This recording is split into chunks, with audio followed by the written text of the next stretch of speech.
भारतीय दंड संहिता आईपीसी से जुड़े 15 मुख्य बिंदु। सामान्य परिचय। भारतीय दंड संहिता आईपीसी भारतीय कानून का मुख्य हिस्सा है जो अपराधों और उनके दंड को परिभाषित करती है। यह संहिता पूरे भारत में लागू होती है। अपराध की परिभाषा।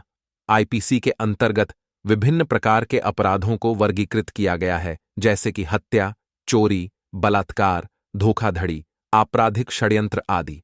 हर अपराध की एक अलग धारा में विस्तृत परिभाषा दी गई है। सजा के प्रकार। आईपीसी में 6 प्रमुख प्रकार की सजा का प्रावधान है। मृत्युदंड, आजीवन कारावास, सादा या कठिन, जुर्माना, संपत्ति की जब्ती और सामुदायिक सेवा। अपराध के तत्व। आईपीसी के तहत किसी भी अपराध के लिए 3 मुख्य तत्व आवश्यक होते हैं: अपराध का विचार, अपराध का इरादा और उसे लागू करना।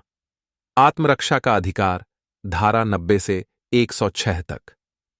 आईपीसी में आत्मरक्षा के अधिकार का प्रावधान किया गया है। व्यक्ति अपनी और अपनी संपत्ति की रक्षा करने का अधिकार रखता है, यहां तक कि गंभीर परिस्थितियों में आक्रमणकारी को चोट पहुंचाना या उसकी मृत्यु करना भी शामिल है। भारतीय दंड संहिता आईपीसी से जुड़े 15 मुख्य बिंदु। सामान्य परिचय। भारतीय दंड संहिता आईपीसी भारतीय कानून का मुख्य हिस्सा है जो अपराधों और उनके दंड को परिभाषित करती है। उकसावे के कारण की गई हत्या, धारा 300 से 302 तक। आईपीसी के अनुसार यदि कोई व्यक्ति उकसावे के कारण हत्या करता है तो उसे विशेष परिस्थितियों में दंड में रियायत मिल सकती है। अपराध में सहयोग।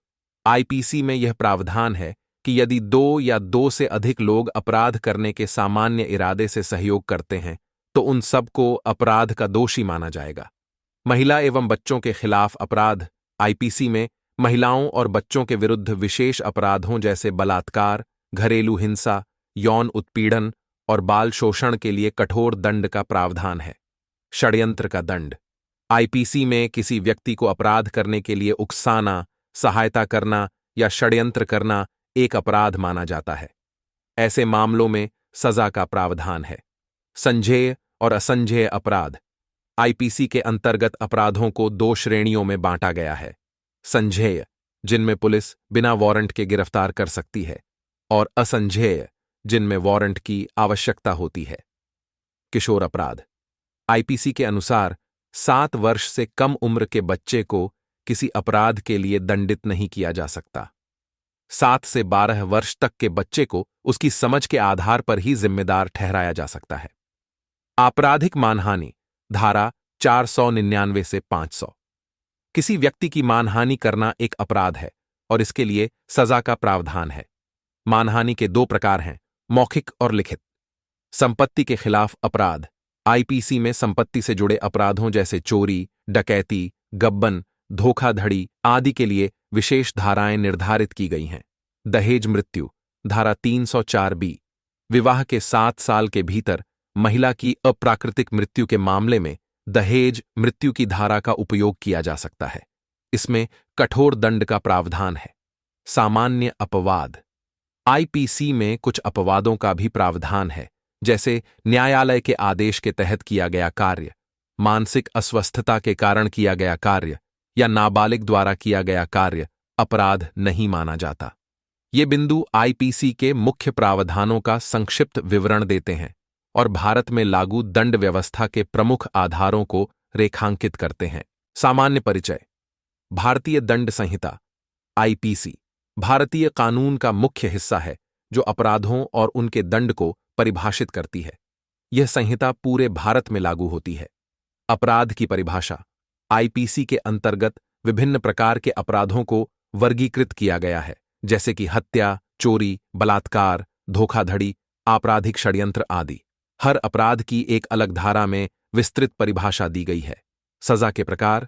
आईपीसी में 6 प्रमुख प्रकार की सजा का प्रावधान है: मृत्युदंड, आजीवन कारावास, सादा या कठिन, जुर्माना, संपत्ति की जब्ती और सामुदायिक सेवा।